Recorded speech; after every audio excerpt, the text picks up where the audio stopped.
السلام عليكم ورحمة الله وبركاته. اهلا وسهلا بيكم حبايب قلبي في قناة فكرتنا في مطبخنا مع افكارنا الجديدة صفاتنا المتنوعة. النهاردة هقول لكم وهعمل معاكم تخزين الفراولة بطريقة سهلة وبسيطة جدا، واقول لكم ازاي انا بخزنها من السنة للسنة وبتبقى طازة وجميلة. يلا بينا يا حبايب قلبي. معايا كده 7 كيلو من الفراولة هنخزنهم سوا. معايا كده الفراولة هجيب طبق فاضي. لو هتستخدموا كمية كبيرة زي كده تجيبوا طبق كبير، عشان لازم الفراولة تكون عايمة في المية. هخلي الفراولة تتغطى بالمية خالص وابدأ اشيل منها القمع اللي فوق دوا. هوريكم دلوقتي. مش هستخدم سكينة خالص في الفراولة، واشيل من الفراولة القمع وارجع لكم تاني واكمل معاكم.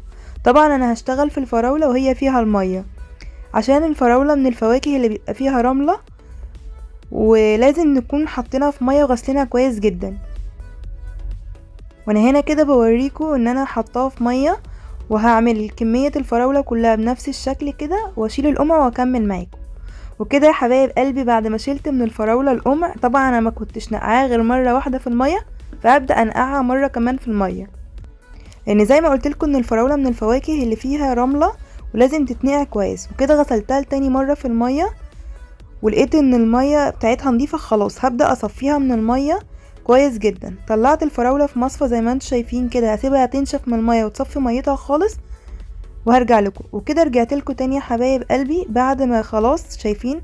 انا هنا كده بوريكم ان الفراولة خلاص ما فيهاش مية خالص. هبدأ افضي الفراولة في طبق زي ما انتم شايفين كده، واضيف عليه سكر. انا حطيت على 7 كيلو فراولة حطيت عليهم 2 كيلو وربع سكر زي ما انتم شايفين كده. انا بخزن الفراولة بالطريقة دي وبجد بجد بتطلع حلوة، وبتقعد معايا فترة طويلة كمان. وطبعا زي ما انتوا عارفين ان ده موسم الفراولة وموسم التخزين بتاع الفراولة. يلا كلكم جيبوا فراولة واعملوا زيي، وهتجربوها بالطريقة دي وهتعجبكم. طبعا بحط السكر زي ما انتوا شايفين كده، رش السكر على الفراولة وابدأ اغلف الفراولة كلها بالسكر. احنا طبعا لما بنحط سكر دلوقتي ما بنحطش تاني لما بنيجي نعملها عصير. يعني انا لما بحط السكر في الفراولة كده ما بحتاجش ان انا احط تاني. معايا كده طبق فل هغلفه بالاسترتش زي ما انتم شايفين كده. لو ما عندكوش استرتش تقدروا تحطوا كيس عادي في الطبق وتفردوه. وكده هبدأ احط الفراولة في الطبق زي ما انتم شايفين، وفردة الاسترتش كده في الطبق، لان انا هغلف الفراولة بالاسترتش. كده ببدأ ارص الفراولة واحط حبة سكر في كل طبق. زي ما قلتلكوا ان انا مش هستخدم لما اجي تاني اعمل الفراولة عصير، مش هحط سكر كده، هي سكرها منها فيها.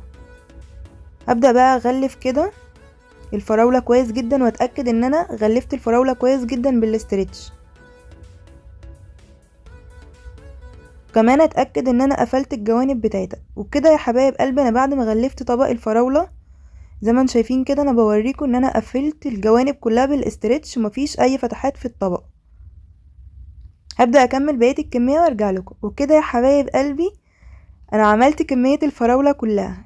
شايفين يا حبايب قلبي خزنتها بطريقة سهلة واقتصادية جدا من غير اي اضافة مكونات. وكده انا بوريكم ازاي انا غلفتها وغلفت كويس بالاسترتش. وزي ما قلت لكم لو ما عندكوش استرتش او ما عندكوش اطباق فل تقدروا تخزنوها في اكياس عادي، بس تطلعوا منها الهواء كويس جدا.